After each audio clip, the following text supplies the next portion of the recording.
In this video, we're going to talk about option prices, and it's going to be very much a beginner-friendly video. So we're going to talk about the terms called in the money, at the money, and out of the money.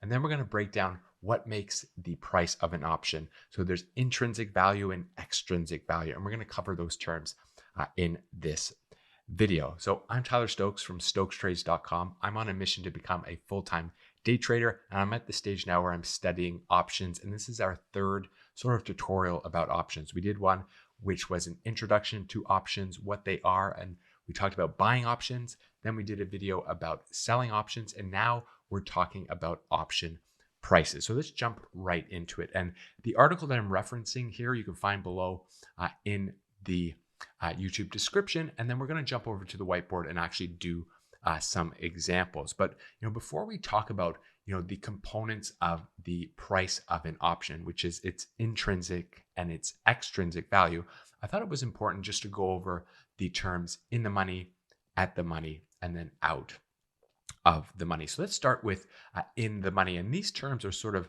a bit self-explanatory, but they're important to understand because some of the concepts regarding these terms relate to the price of options. So if we want to just do some of these with an example, let's just talk Tesla stock, and let's pretend that Tesla is trading about right around $170.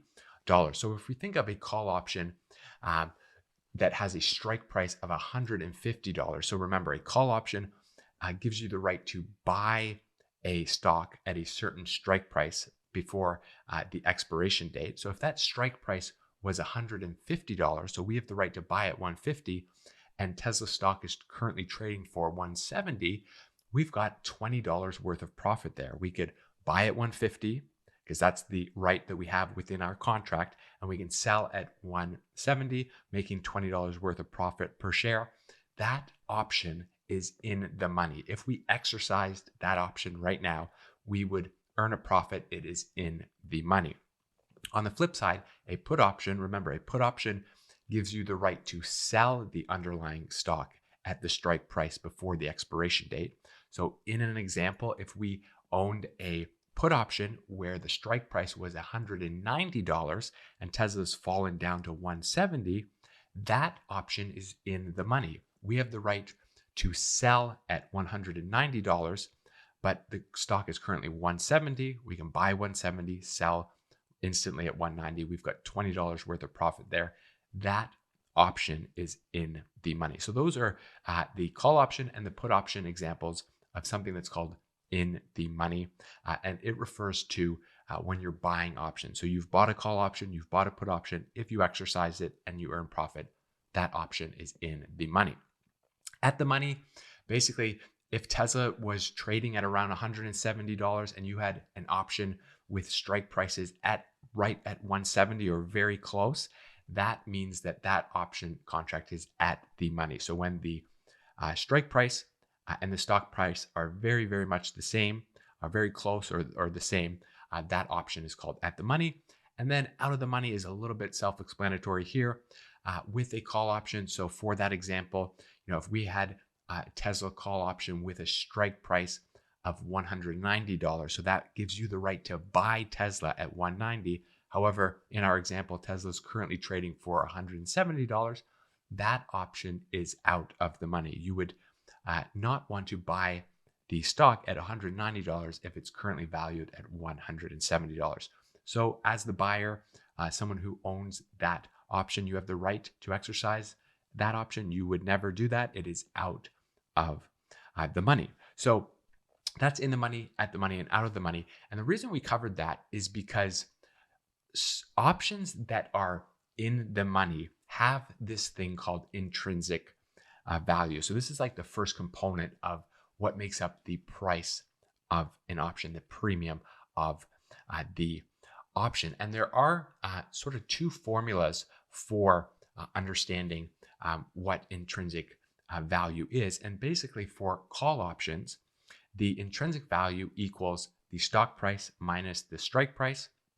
And for put options, the intrinsic value equals the strike price minus the stock price. So why don't we jump over to the whiteboard and then we can do these two examples and you can see what intrinsic value is and how it is calculated. So let's jump over to the whiteboard now.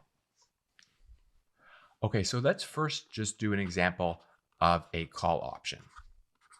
So let's pretend that Tesla stock, it's currently trading for $170, and you have a call option with a strike price of $150. And we're going to say that the expiration was just 1 month. So remember, a call option, it gives you the right to buy the underlying shares, buy Tesla stock at 150, and it's currently trading for $170. So you have the right to buy at 150, and the stock's currently trading at 170. So the intrinsic value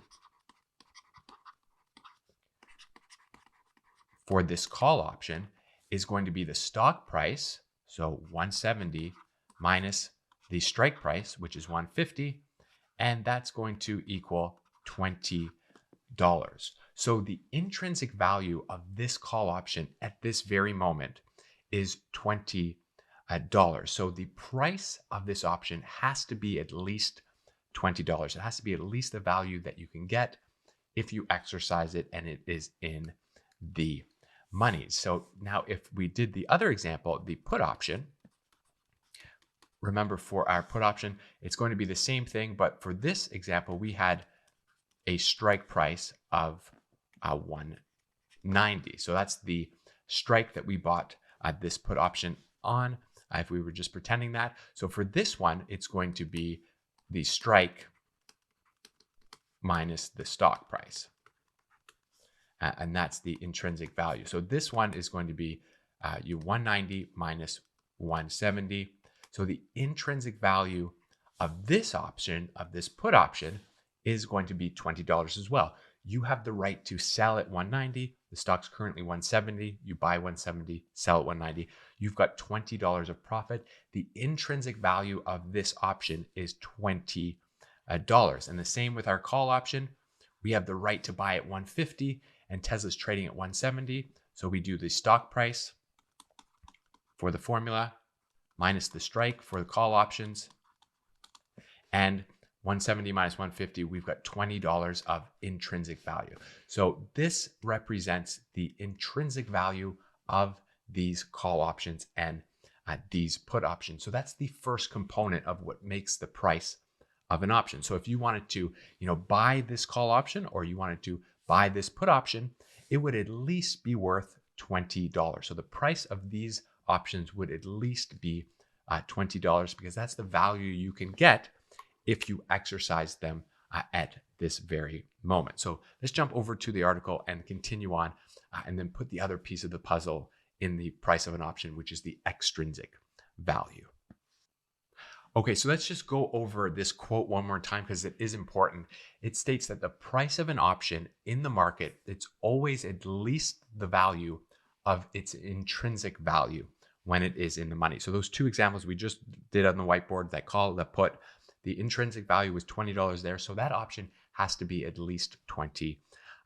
But if you were to go and buy those options, or if you own them and you wanted to sell them, you'd be buying or selling those options for more than $20. And that's where extrinsic value comes in. So beyond intrinsic value lies this concept of extrinsic value, or sometimes referred to as time value, which encompasses everything else that contributes to an option's price. So extrinsic value is influenced by the time until expiration, implied volatility, and the current market dynamic. So there is a formula for this as well. Extrinsic value equals what the option price is minus any intrinsic value that the option might have. So for those examples that we were doing there on the whiteboard, Tesla stock was trading at $170 and we did a call option with a strike price of $150. That gave us $20 worth of intrinsic value. Now, if the option's price is actually $25, what that means is that there's $5 of extrinsic value there. So perhaps the option does not expire for 30 more days, leaving more time for the stock to rise even further. So that extra $5 factors in things like time to expiration and something called implied volatility, which we will talk to about just in one moment. So let's just jump over to the whiteboard and just emphasize this point one more time. Okay, so here are our call and put options, and we found that they had $20 worth of intrinsic value, but the option price we stated was actually 25. So if we have intrinsic value here, the intrinsic value was 20, but the option price, or the premium, which is it is always referred to as the premium of the option, was $25. So the extrinsic value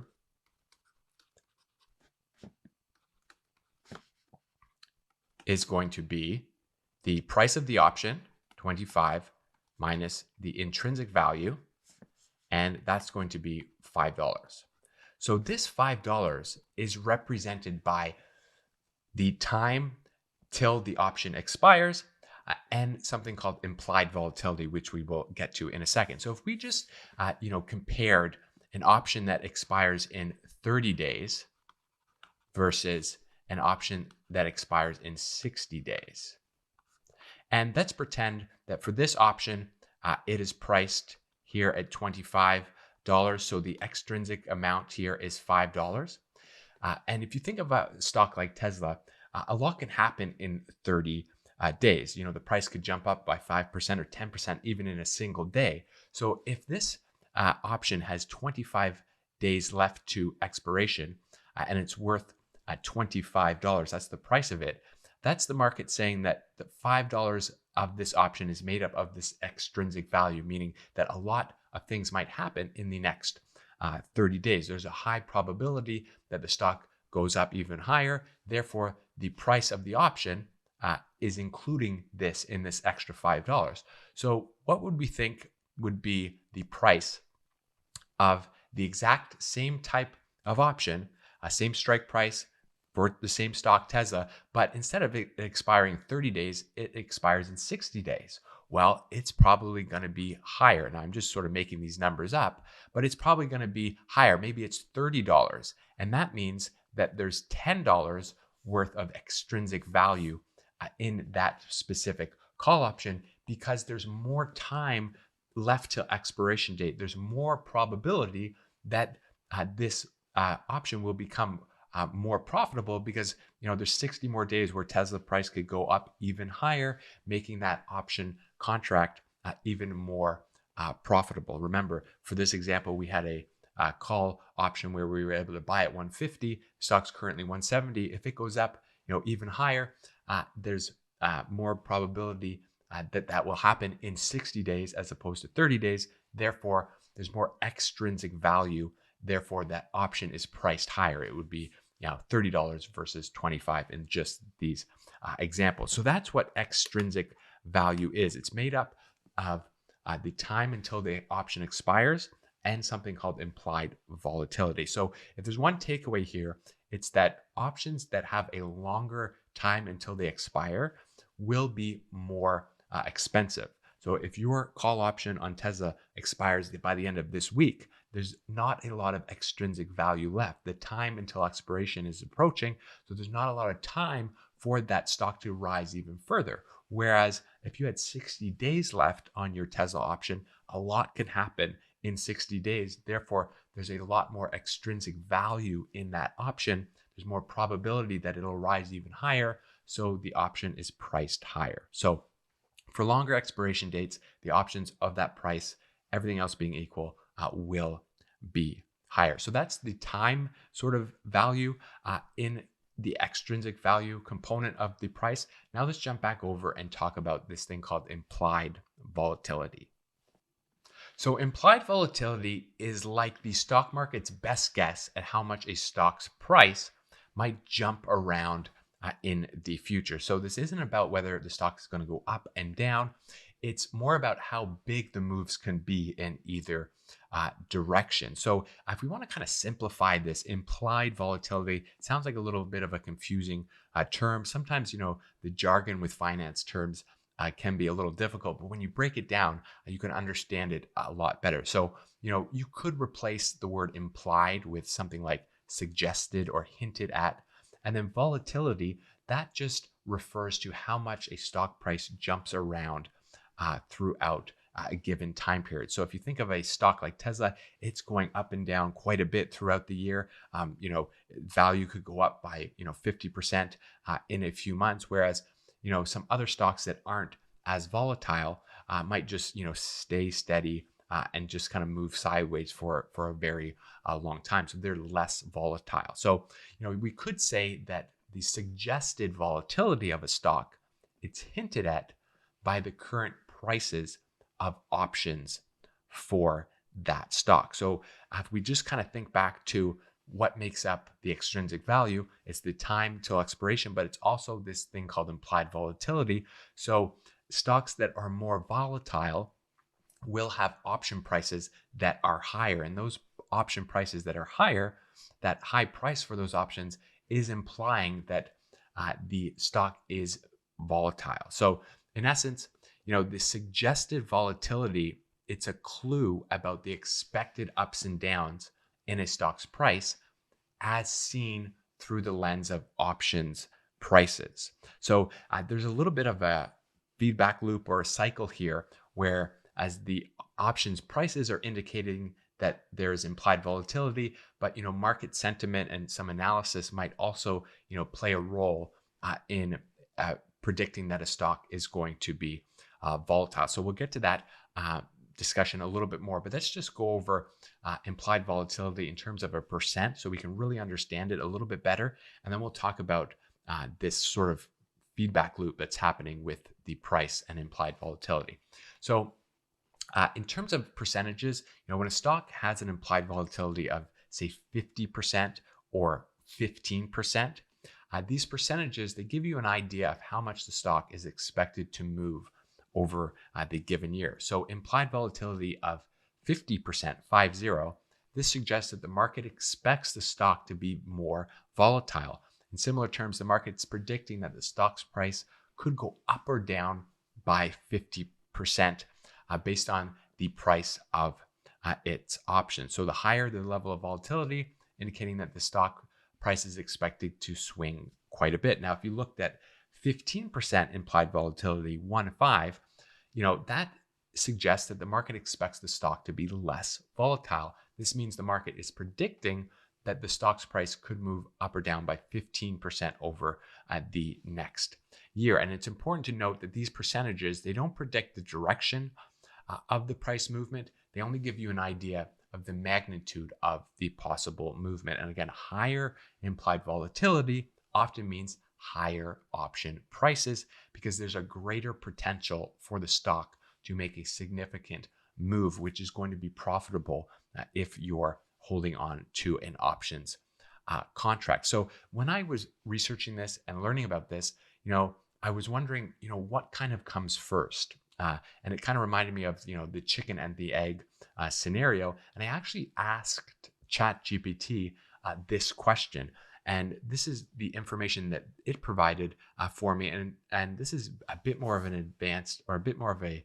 advanced topic regarding the prices of these options. So certainly you might want to investigate this a little bit more. But I asked ChatGPT, what comes first? Option prices affecting implied volatility or market sentiment influencing options prices? So they gave me ChatGPT gave these 3 points that I think could be useful to kind of go over here in our discussion of implied volatility. So firstly, they said, market sentiment influencing options prices. So initially, traders' perceptions of future volatility influenced by news, events, or economic indicators drive the buying and selling of options. This market sentiment determines the premium, so it determines the price of options.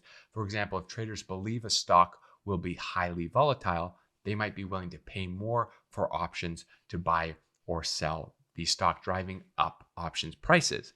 But then options prices can turn around and affect the implied volatility. So the prices of these options are then used to calculate implied volatility. Higher options prices suggesting higher expected volatility results in higher implied volatility values. And then on the other side, lower option prices suggest lower expected volatility in the stock, leading to a lower implied volatility value. And then there's sort of like a feedback loop where the implied volatility, once calculated, provides a standardized measure of expected volatility that all market participants can see. And then traders might adjust their positions based on these implied volatility levels, buying options if they believe the level is too low or selling them if they think it's too high.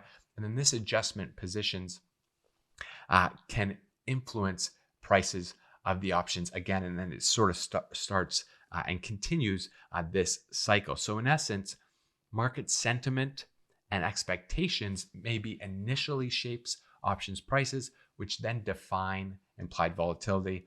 And then this implied volatility feeds back into the market, influencing trading decisions and thus options prices again. So it's a bit of a cycle there. And that's one thing I was wondering about.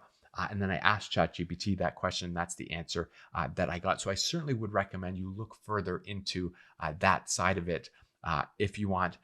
It sort of plays into the whole role of supply and demand and all those other influences. But something interesting and something that I was wondering about. And I think that's a pretty good answer there from ChatGPT. So why don't we just summarize some key influencers in the price of options, just to sort of wrap up this video. Now, 2 we won't include. Dividends can play a role in affecting the price of options, and interest rates can as well, but that's sort of more of an advanced topic for discussion. We're going to leave that out of today's video. But in summary, you've got the stock price and actually the strike price of options that are certainly going to affect the price of options. So the strike price is going to be standard and it won't move within a contract, but the stock price certainly will. And as the stock price rises, so for call options, or the stock price falls for put options, that's going to affect the option's intrinsic value. So we saw those calculations on the whiteboard. We had a strike price of 150 for a call option, and Tesla was trading at 170. That gave us $20 of intrinsic value. Well, if Tesla goes up to 180, now we've got $30 of intrinsic value. Thus, the price of that option, the value of that option has also gone up. So the stock price can definitely affect the option price associated with that stock. Then we talked about time decay. So as an option nears expiration, the extrinsic value it erodes, and that's known as time decay. And an option that expires this Friday has less extrinsic value than an option that will expire in 60 days. You've got way more time for the stock to move and potentially give you even more profits on your options. So there's more extrinsic value when there's more time left in an options expiration period. And then we talked about implied volatility. So that reflects the market's forecast of a stock's potential price range, which is deduced from the prices of the option. So any stock that has more volatility, meaning it's going to go up or down to a greater degree, the price of those options is going to be higher because there's more of a probability that those options become more valuable. If Tesla, jumps up by 10% in a single day and you own call options on that stock, then those can, gain value quite a bit. Whereas a stock that doesn't move around a lot, there won't be as much value there with the jumps in the volatility. So the options contracts, they just aren't worth as much.